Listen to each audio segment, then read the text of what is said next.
Morning, Ka Julius Lalim. Dito ako ngayon sa Bagumbong Central School. May laro yung anak ko sa basketball sa Sophia.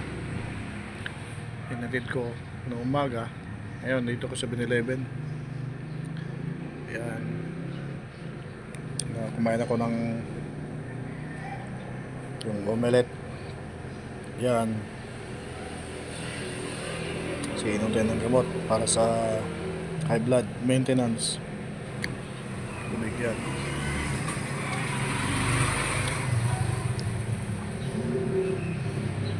Kanang 7-Eleven ng